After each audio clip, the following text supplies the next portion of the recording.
Welcome to season 3. Yes, we made it to season 3. Can you imagine? God has been good. And the one exciting thing I want to say is that we are back, we're bigger, and we're better. My name is Kate Treasure, the host of the POV podcast and the producer and creator. Here I am. Of course, I'm at Simmerbox, the amazing host of having us today. And the fact that I am here and I'm doing my season 3 is so... it's so surreal for me. And I said, you know what? For season 3, we've not had enough of African stories and African leaders. So we're going to have African leaders and African stories on the podcast that is POV, where we have a glimpse of people's life from their own point of view. My guest today is, someone who has carved his own path, done his own thing on TV. I think the first time I saw him on TV was on a show called Simon Says. According to Simon. According to Simon. Yes. Follow through. He has this amazing online presence where he says, Simon Says. Simon Maingi joins us today as the African leader on episode 1. Oh, wow. This is nice. Season 3. Yes. You've been doing a lot of talking on these microphones. I love it. Seriously, these microphones must really love you, don't they? I know. They do. I know. You too. You talk a lot. So yes. You love the screen and the microphone. Yeah, more or less. But yeah, I'm doing a lot of voice work nowadays. So Yes. yes, I do talk a lot now for that. I love that for you. Yes. There's something amazing I like about POV is the birth of POV and how it happened. Mhm. And Simon played a big role. He doesn't even know it, but I think he has a glimpse of it. Me starting out POV and where I started shooting season 1 was after I sat on his podcast then. And then he was like, Kate, if you want to do your podcast, come to this, guys, and they'll sort it out. And that was over 2 years ago. Oh, Now we can say over yeah. 2 years ago. Oh. And seeing you come back now in season 3 is such it's reconciliatory, Kind if of you could say. moment. It's a beautiful moment because you're one of the people who made POV begin. So it's I really midwifed it. They can say I midwifed. Yeah, you midwifed. I was just one of them. You Yeah. could say You did a that. lot of the work yourself. Don't That's the part. give The me a mo- lot of the work. The mother carries and then, Yes. does the whole work. I'm just a midwife, that's all. It's But I'm re- glad. I'm proud of you. I'm This is happy nice. too, yes. I'm Well so happy. done. Season 3, can you imagine? Yes. No, can imagine. It's reality. Yeah. Stop imagining right now. 2025, we don't imagine. We actually now get into reality and we actually do. We make And it look work. at you. So when we say African leaders and African stories, we talk about people who have been able to impact society one way or the other. Mm. And one of the things I like about Simon is that when you look out on what he does, he impacts brands because he's big on brand strategy and social media strategy. And he not only does it for brands, but also teaches young people. We're going to get into all that he does, but let's begin with the life of Simon. I know Simon a little bit personally. I don't know all the details, but the ones that I know he's a very spirited man. And I want to discover, where did this audaciousness or this being a very vocal man come from? Do you remember Simon at 12 years? Was he this vocal? Yes, I remember because I grew up in the States. I remember the first time, forget even 12 years. Second grade is around what age? It's 6, around 7. Yeah. 6, 7, yeah. That was when I was first branded a noisemaker by Miss Hart. And she was the most sweetest old lady who was our teacher. And she used to say, Simon, Simon, Simon. That's when I was really branded a noisemaker from second grade. That's when I knew I had a lot of things to say. Was there a noisemaker list in the States? Not really. It was more of keep quiet. And then now you're given like a punishment. You sit in the back of the room or you do, just like that, more or less. It was very polite. Yeah. Nothing big. It was nothing big. It wasn't a big punishment to be a noisemaker. Not really, until it went to 5th grade, Miss Thompson. Oh, she will make you do reports. On what? Like on anything, and then you have to do an extra report. You have to do extra work. Of why you're making noise? No, not why you're making noise. You add it on. So you guys have to do a report on maybe like the history of Alabama and something else. Now, Simon, because you made noise, you have to annex in this governor who was the governor on this, and then now please add on this, and then please you have to now present it first in class. Because you're the noisy one. Exactly. Now you have to do that, and it's like, okay. I can imagine the big shift for a young man, young boy, actually, that's a little boy, coming from the States and now coming to Kenya to study in Njiris. Yeah. Hey, I told you that. No, you didn't. I have my sources. I know how to get my information. Hey, yes, That I did. is a serious shift. You're coming to a very different location. Oh, yeah. You're coming home with an accent. This boy is too bubbly. He's speaking so much. How were you received at Njiris? Do you remember? Yes. It was first things first. It was there was a little like an interview because that was when Jesus was like really performing really really good. Yeah. So it's like a little interview. I didn't want to go to it. I was already in it. I was in an Indian school in Vegas, so I was still mixed. I was like, okay, this is okay, but I still did not even like it there. So and I did not care about education like that. Being very honest, so blatantly, I walked up in there and I'm like, okay, the guys were there seated. My parents were there, and I just blatantly told them, I do not want to come here. You don't want to go to school. I don't want to come here. I'm You not want to coming become here. a criminal. Yes, and I'm blatant with it. I was very audacious with it. I don't want to come here. Yeah, so all of this, I'm serious. Like, there's no girls here. What do you guys even do? And what in the world is going on over here? Like, and plus, I don't like the structures around the school. Your issue is that there are no girls. Yes. I had never gone to a school where there were no ladies. Oh, yes. I had never. Yes. So then I'm like, what is this? So you guys are doing this military camp? And I'd never gone to a boarding school. You know, in Kenya, it's all boys or all girls. Yes. Yeah. And I never gone to a boarding school also. This was strange. Yeah. So then now there was that. So then now when I walked in there, and then now, of course, they pulled me out. They said, but you'll be okay here. They were now appeasing me. As if now it was anything usually supposed to be the other way around, where it's supposed to now, I would be honored to come here. And then I'll get your case. Yeah. I was like, my parents said, okay, step outside for a bit. And then now, before I knew it, tomorrow you're reporting. You thought your dad was coming to kind of give you a chance to think about it. He was coming to dump you. So it's like I was given a little like, Simon, you need to do this. My parents already knew, like, for me, school, I just really didn't care much about it. So I walked in, I was received well. Guys were like, oh, a new guy, whatever. Then I was thrown by, of course, given the whole tutorial. This place here is where you sleep and everything. I was taken care of, like sheltered in a way, because the guys kind of knew me. Then I found some people who kind of stay where I stay, so they kind of sheltered me well. Yeah. But it was a very interesting. I learned a lot. That's when I learned now Swahili. Of course, Swahili. Now you learn the bad words from straight go, and then now it was very interesting, eye opening, and it taught me a lot, even about shaping up even as a man, even learning even conflict resolution between even boys. Oh, wow. Because now there's a difference between a context in conflict resolution between me and you, and me and another man. Yeah. We're solving it in a different way. I know. That's the aggression, how to handle aggression, how to actually deal with it. Although I had a little bit of in it, like when we played American football. Yeah. In American football, you collide with guys and you have an issue, you solve it right there. But when you're grown up a little bit more now, 17, you're learning that friction. How do you handle that friction and everything? I like that you understand that there's a difference between conflict with women and men. Yeah. And of course, I can imagine now, as you're just going by life and understanding and now adjusting to Kenya properly, you've come to see a big difference with the way you even interact with people, either in the States or in Kenya. You were not able to do business in the States. No, I'm not. I was a little guy. I came here when I was like 17. But 16, have you noticed any differences in characteristics of how people handle their business there versus here? Yes, time. Some people who are not on time today. Yeah. I don't know about those people. But no, being very honest, the key thing is this. It is not always a good thing. So let me put it this perspective. Maybe it's not covered a lot.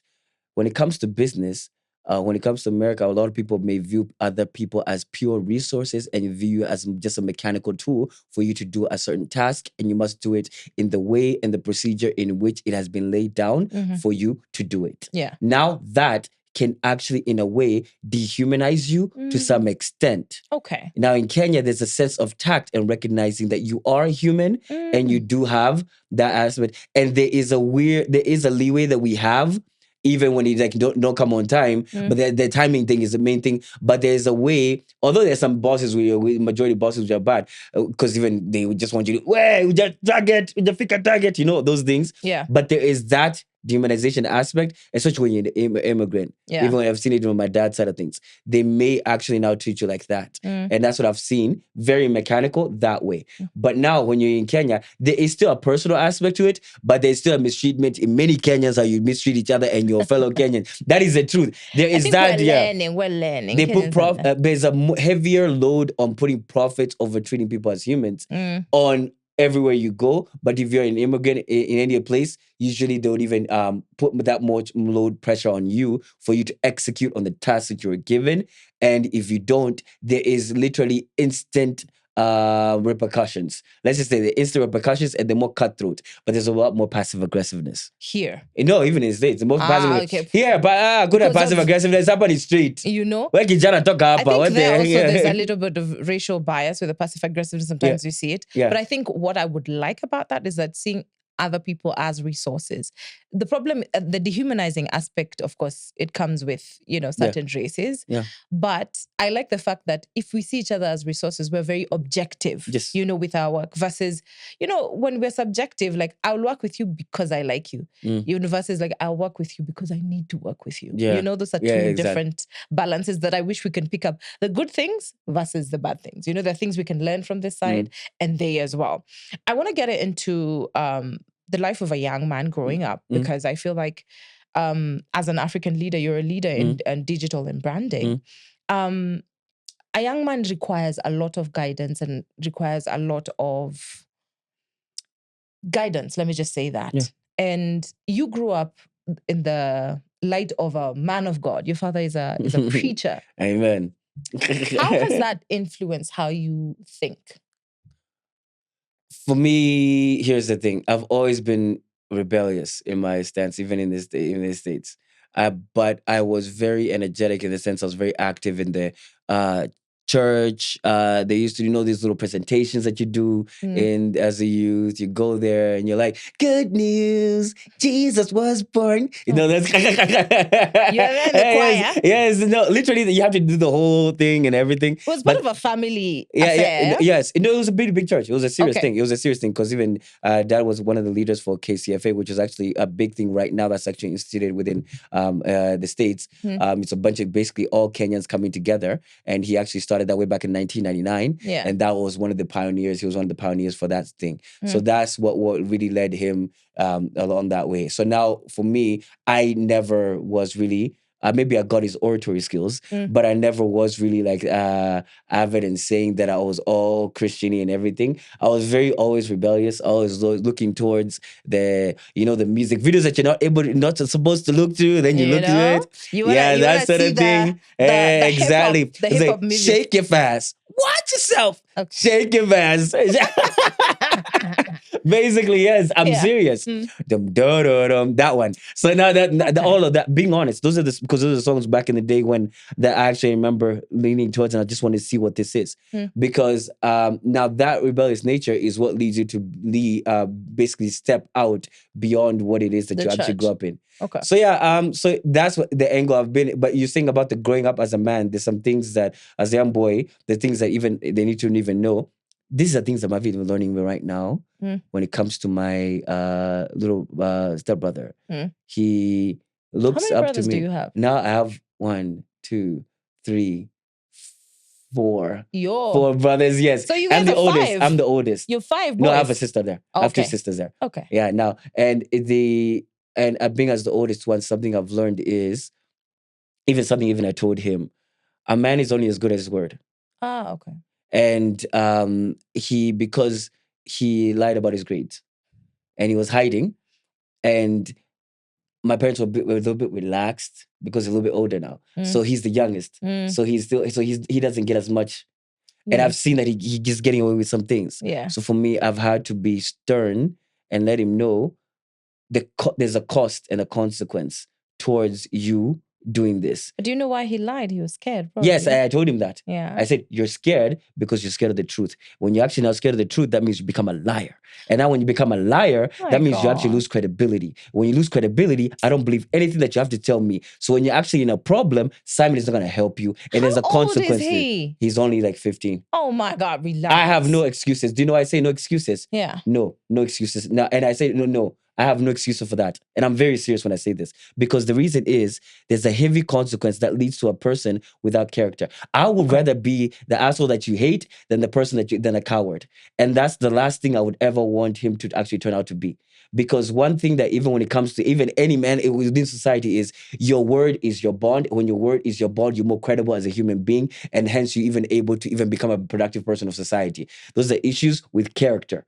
and issues with character, you must instill them early. I am now understanding the reason as to why balance is essential, because you handled it a little bit too stern that I would handle it. I have now a 17-year-old around, and I found one day he had broken something and then he threw it under the bed. So when I was sweeping, I saw and I was like, wait, why are there pieces of glass everywhere? And he's called like me Ngarira. So I was like, Ngarira, what did you do? What happened? And I noticed this might be a glass that has stayed under the bed for a long time. Oh. So at first I'm like, wait, why did you do that? And why didn't you say, first of all, I'm like, do you know you can cut yourself? Like, that's of more of a concern to me than the glass. It's like, do you know you could cut yourself? Like, and you could bleed and it could go bad. The little specks could go in your blood. Like, it could go bad. And I had to tell him, like, don't be afraid to tell me when something goes wrong, because I'll probably be the first one to help you fix it. And it is very wrong for you to hide anything that is wrong with you. And I had to tell him, there's nothing you can do in the world that would make me hate you. There's no mistake that you would do to make me hate you. So don't hide your mistakes. I understand it's essential for him to get a stern, reprimand like you have. Like, don't do that. I understand it. But also I understand why it's essential for there to be a balance in the family. Here's the angle. Here's the reason why. Here's the reason. Also another reason why. You see, the reason why I like targeting someone's, making them as knowing that it's their credibility at stake when they are, a lot of times when they do a certain act. So they need to do it mostly for themselves. People innately act on instances in which that is beneficial for themselves. This is a child. I don't care. 15 is a child. No, not a child.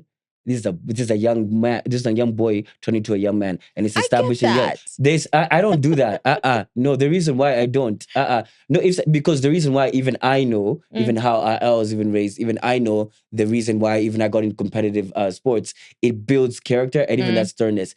And I like even be able to handle the aggression so that you can actually be able to handle anything that even comes across your life. Life is not about here patty caking you. No. Well, and not even that. Yeah.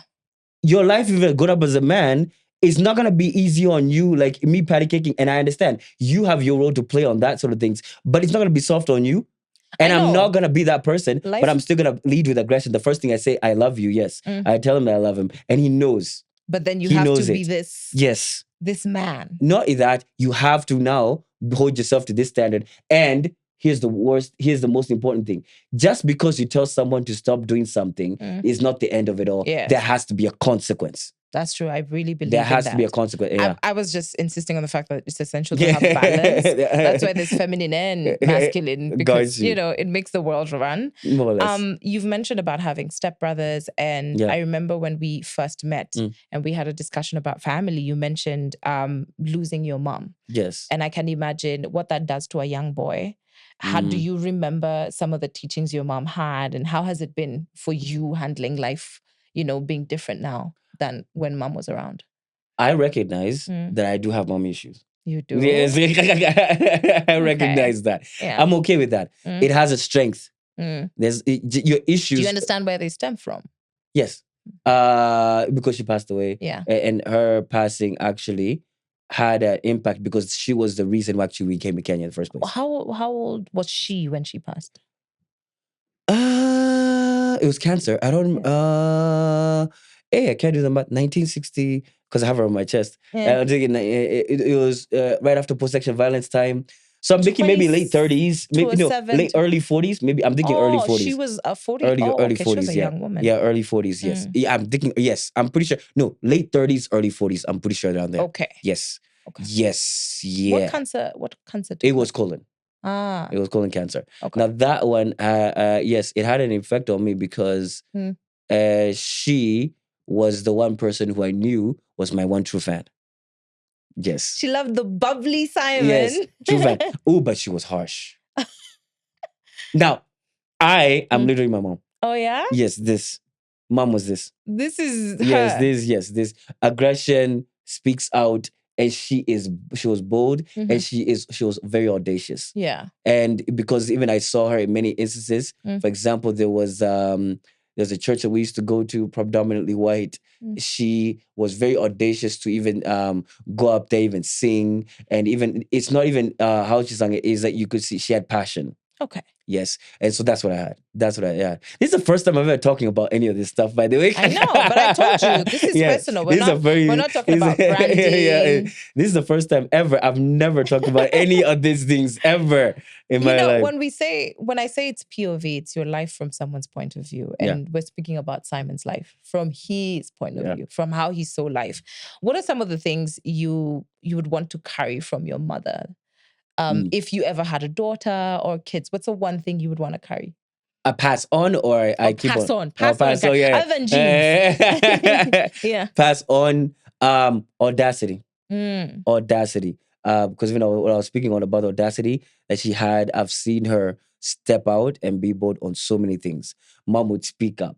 She would call out BS right then and there. Yeah. And she would be very aggressive, and I could even sometimes even hear mom and dad fighting and everything. Just little squabbles here and there. Yeah. But and she had a very deep passion for Christ and everything. Okay. Although I'm not there yet for that part, but she was very.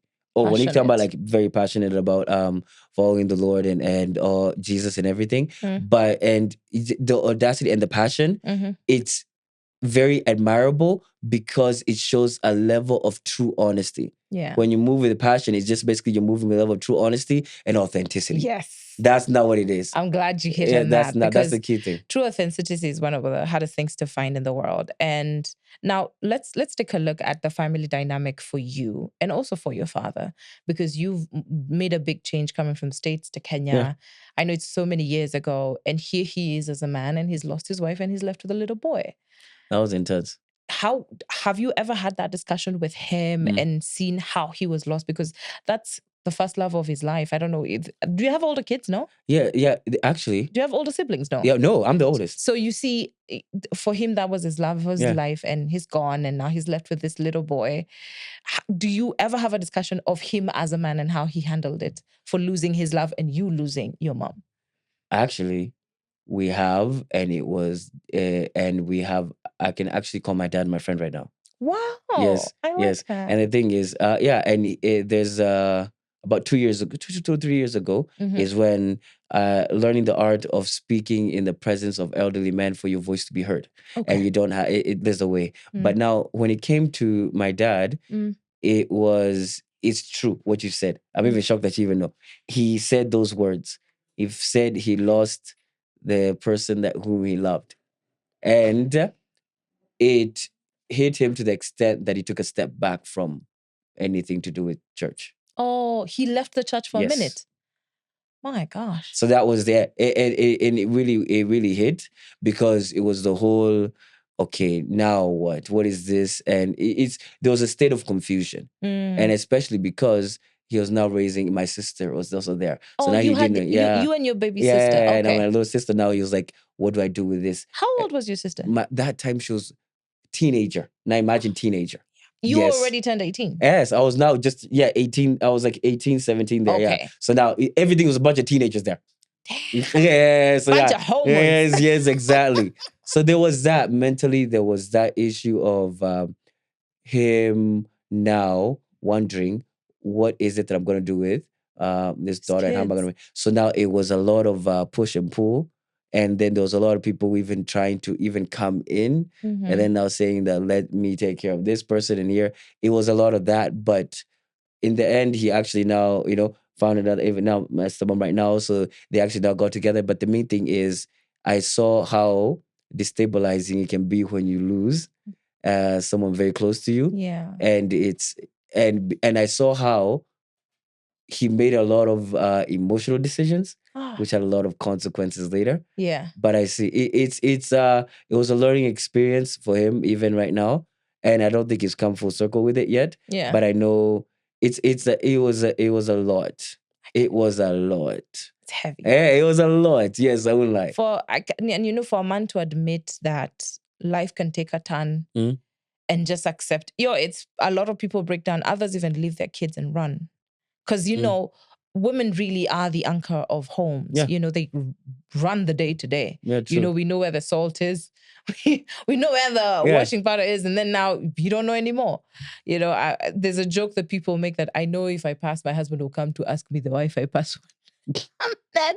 And I'm like, he knows Wow. nothing about this home. More or less, but I think it was the fear of the his biggest fear was my sister. How do I Oh, raise a this girl, girl without now someone, a feminine, energy leader. to come Yeah. in. But my sister turned out okay. Now she's married and everything, so she's good. Wow, that's Yeah, beautiful. yeah, Congratulations yeah. to I'm her. an uncle. You're an uncle. You're a Yes, big man. yes. I really like to hear that. You see, the beauty about life is like how it comes full circle and how you're seeing yourself. The one thing I like about Simon is how he goes out of his way to do things that are not natural. And one of the things Simon did is that he did Githongori, Miss Githongori Miss thing. and Miss Githongori. And I was Oh like, my oh, this is goodness, amazing. Miss Githongori is such that a... that was I think crazy. that is... That was my biggest project because it opened my eyes to a lot of things. Yeah. Hey, What did you notice? What did you learn? What did you learn? What did you learn? One, I learned that you can do a lot of things beyond your brand, Mm-hmm. and you need to do something just beyond outside social media. Yeah. That event, I did it just because. So what? You have a following on social media. Can you bring people to a place right here? Yeah. If you cannot do anything that, where in Nani? What are you doing? What are you is your doing? influence? Did that. I got Yeah. at least 400 people. Yes, come there. Are you still doing it? Yo, let me tell you, that event. Update me, please. That event, Yeah. well, it took a lot. It took around 200. It was a little bit budget, about 300,000 to do. But then it was out of pocket. My dad helped me a lot. That's why I love that man. But then the thing is, one thing, it took a lot of mental warfare. I swear. After that, if it was organizing people, Yes. I told you to go get the red carpet and you did not get it on time. Yeah. I'm the kind, if you don't do it, I'll do it myself. And then I went and did, and I'll harass you in the streets. I'm aggressive. And like, you say, why did you do this? What's going on? You're not, are you credible? Why the heck did I bring you here? Get your butt over here and go do it. Simon. Then no, seriously. Aller? I gave you a job. You're not able to do it. You didn't inform me in the process because you're a coward. What's going on with you? Now you inform me. What the heck? What's the issue? We're solving it now. Go get it right now. What do you need? Done. Next. I swear your pressure was... Yeah, no, not pressure. When I'm in the zone, I'm in the zone. The issue, now we finally got the event done. It was a lot. Then my head was like, but what I realized was, after the event, is the impact it had on the three girls, even showing that indeed that they can be part of where they came from and everything. And at the same time, even showcasing, even taking them around even various media houses, showing them how to even do interviews. And then after that, even just basically putting it out there. Yeah. And it was the biggest beauty pageant that they've ever done even till now. They have little others there, but those ones are just like in clubs and stuff. They don't actually do anything solid. Would you bring it back if you had the chance? Yeah, I probably would. I'll probably just do one more, but it was, that now I understand why people just do draining. events. It was draining. My head was done. Yeah. And then I was still working and it was, but I can, one thing it taught me is, if I can go through that, literally, I know how to manage people. I know how to even lead. I know how to even now actually bring something together that people actually want to be a part of. Yes. So that was the key thing. And I handled all the marketing aspects. I was creating the content, everything. And posting. Yeah, it was a lot, but it was totally worth it because I can literally sit in the same seat with event organizers and understand literally what they're going through. Because I know. Now you know what it takes to have an event. Yes. I like that. Seeing what you have done in the digital space is so impactful. If your brand is struggling, the one person you should always call is Simon. And what I like about Simon is that he not only does brand engagements and social media strategies and all that, he also teaches. He's a lecturer. Yes, I was. I stopped after COVID. Why? No, because our school shut down. They mismanaged everything. But you are a lecturer, just not in a school. Yes, more or less. Yes, I've seen. You are I've seen. Just not in the school. I've seen in my tone, even the way I talk to even some people. Shocking thing. Till today, I even met my student of mine this past weekend. She still remembers me, and I meet my students left, right, and center every place. Yeah. They recognize and they say thank you and they appreciate, and they still reach out to me on DMs. because of the impact that I had in their lives, because I was trying to even teach them on how to even think beyond the realms of just even creating content, turning into a business. If you want to do camera work, how can you even use that camera to make sure that you actually even now set a rate card, how to even knowing how to even maintain your camera, how to even utilize that camera as a resource for you to get an income, and also even how to even make a portfolio, things that actually make practical sense for you to actually now get an income from what you have actually even learned. And So I like the fact that you're in the learning space. And right now, people are recently having a discussion of the change in curriculum in the world. We've had 844, now we have CBC. You've experienced so many curriculums. Yes. From the American curriculum system, to the Kenyan curriculum, and now to the digital curriculum. And the With digital AI. space is changing. Yeah, of course. What is the future of digital media? Creativity is still there, whether you like it or not. But AI, of course, I mean, it's here. It's not even future. AI is here. The future looks like this. The future looks like an integration of both creativity with your AI, and at the same time, even yours. Now, merging that. Just because you have the tools for using artificial intelligence, you have to now find the unique way in which you utilize that tool that actually now shows that even you at the same time. So even at the same time, people even can even create even a podcast with just one camera, even just even using even helping artificial intelligence to even give you a whole script, a rundown, all that. How do you integrate AI to actually scale up the skill that you're using right now? So basically, it's a scale up of now knowing how do I integrate now artificial intelligence with what I'm doing right now, so I can now not only now be more efficient in what I do, but even scale up this utility. I like That's that. the key thing now. And we have to be on the forefront. But do you feel like the Kenyan curriculum is going to be assimilating that? Because we have kids in the US, kids in, in China and all these big countries in Europe. Some of them already instilling the AI curriculum either at home or somewhere else. How do we match up with the world? Sadly, the international schools are doing it. Oh, the international schools in Kenya. Yes, they're doing it. They're doing it. Yeah. Because even they have even people even going, even speaking about even AI and stuff like that. International schools are doing that. But now it started before even now. CBC is barely even working. And then now you want to tell guys to come over here and then start talking about AI. They're going to be, but sadly, it seems, at the point at which we're in, it's not pragmatic right now within the fact that our own classrooms are not even laid even properly. Standard, You see what I mean? Just when it comes to the classroom. a normal standard classroom does not even have any desks and everything, chalk, even a blackboard. So you have to also know their skills. But then, sadly, that in this country, there's that kid who doesn't even have the desk in the classroom. Now the other kid who's already now learning AI in this same country. So there is that big difference in disparity in what people are learning. But it's there. But one thing I've also seen is that there are very many smart kids out here, way, even in, I am not kidding. Yeah. Yes, because there's a little girl I know, she's in, her name is Blessings. Because she's a very intelligent young girl. She is in third form, second? I'm not sure. But where? She's already making projects. She's already making websites. They're already doing How old is she?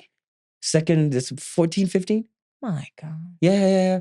They're already making projects. Yes. Websites. Yes. And she's not only thinking Kenya. She's already even meeting cabinet secretaries and everything. Girl. Yes. Sorry. I know that came out. Yes, I know. Blessings, girl. Yes. And she's gonna be and she's already even interacting with now beyond Kenya, like South African students, the bright ones. She's already representative of Kenya. So there are those people who are pretty amazing. So you have to now recognize that. So when you recognize that indeed they're amazing people, we have Kenyans, those are the people who stand us at the bar, in which now will not be singing Kasongo.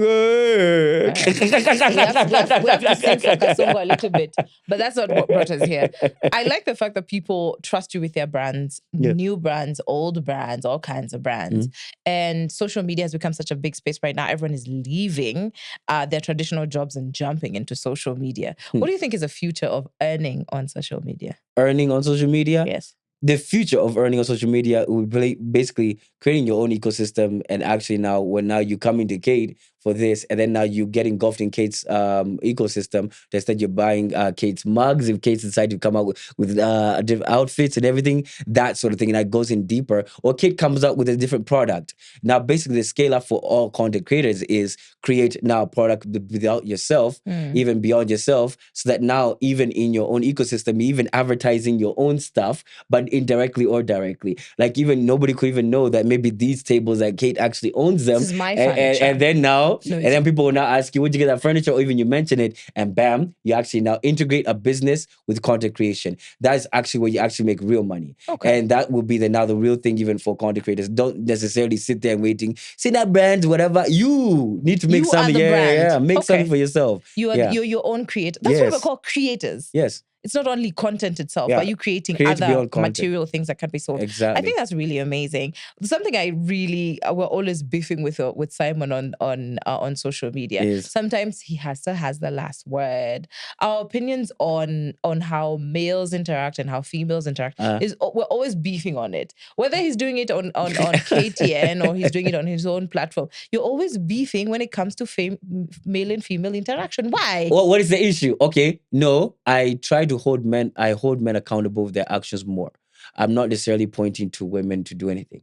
I even think that that's what I usually do, because even for one thing, even I always say is that when it comes to the aspect of any man crying, oh, she took my money. No, bruh. You're the one who was foolish enough not to give any respect to your pockets and not knowing that this person should not get any of my resources, and give respect to your own resources and learn how to move with that sense of respect. And hence, people actually now respect even you as an individual. Because girls know when you disrespect your own money, and they will disrespect you and they will enjoy it in the process. And that is the truth. That's just Simon's opinion. No, that is the truth. That is the whole truth, nothing but the truth. I'd love to know though, what is the future of Simon Says? Me. Yeah. Because I want to be engulfed in the future of Simon Says. 5 years time. Let's I'm glad we're talking. Let's do this. We'll just go at the same time, even you, I want to hear your 5 years and say, but in my 5 years, I'm thinking 5 years time, I'll be married. Oh, yes, I believe in marriage. Yes, you think I'll be married. Yes, and I will have scaled up into a man in who I actually look up to. Okay, I want to become like right now. I want to look up to that future Simon, and I would say that he's become more of a character. His character is still formidable, and at the same time, he has even scaled up, even not only even resources, of course, and at the same time, even scaled up his influence and impact. So be more impactful on a scalable. It doesn't even have to be on the digital scene. It can even be on a personal scene. It can even be on people who I've actually interacted with. Because of the interactions that I've had, I've actually been able to grow that impact in a practical way. Impact that caused action. That's the main thing. I really respect that more than anything. I think one of the most beautiful things we can ever do as a person is have impact on humans. And I think you already have. People of Githunguri, the impact of Simon, you've seen it. Yes, anyone who's been touched with your brand knows even your impact. That, and I think that's amazing. It's an amazing skill to have as a person. I'd want to know though, as we're coming to a close. Are you getting a spicy question? No, you just wiggled over here. We're always opinionated about, especially you, opinionated about love and relationships. And a man cannot be a man without interactions with human beings. Yes, continue. What's the question? How does Simon show up as a lover? Very good. No, God. You always have to take it there. That's my problem. He always takes it there. He always makes it spicy when it's not. I've learned this. I've learned this. Even, I've even interacted, I've dated even older women. Yes, that's the main thing. Yes, yes. And I have seen that indeed, even older women respect even character and respect even. There's a level of firmness that you need to have so that someone can actually feel the need to actually firmness and in yourself. So that someone can even feel the need to even think of even having you in their life or even in their ecosystem. But when it comes to relationship, the main thing I usually lead with is authenticity. I am me. I'm going to be wild, quirky, and everything. And the thing is, the more you try to box me in, the more I will frustrate you and I will enjoy Now, it. whoever's trying to box you And in I will is not enjoy it. yours. But now, Anyone who's trying to box Yeah. you in is not yours. no, I love the frustration. No, but it's unnecessary. Yeah. You need to be in an environment that accepts the true you. You Yeah. don't. People But- trying to box you are not your people. But now here's the thing. Not every situation requires the true you. That's true. Yes. No, so but now in situation of love, it needs the true you. No, and then In you the have world- to that's what you require, emotional intelligence, to know where you give space to the other person for them to actually even be authentically themselves also to you. So now the key thing is, I've learned even something even men should even know is that when it comes to a relationship, the more emotional bandwidth your lady is able to give you, the more authenticity you actually be able to even get to know her. Because there are many ladies who say, I can't tell my man that. I can't inform him that. That means, yes, I will not tell him this information. I have to tell that to my girl. I cannot let him know this. Because now she knows that this is the emotional bandwidth I can actually give him. Yeah. And that's not necessarily respect. I think that that's seeds for dishonesty. And it can come out and split contempt. up in, it can split up. You can split up in other aspects, be it finances, or even infidelity, or even stepping out. So usually now, my usual goal is provide the emotional bandwidth for her to express herself. You can express it, but I'll give you feedback on the expression that you've given me. Okay. I respect that. Yes. I respect that. Season 3 of POV podcast. It's all about African stories and African leaders. Our leader today was Simon Says. If you haven't seen him on social media, you must be living under a rock. Check him out and see how much your brand can take over the world and not only Kenya. Thanks for watching.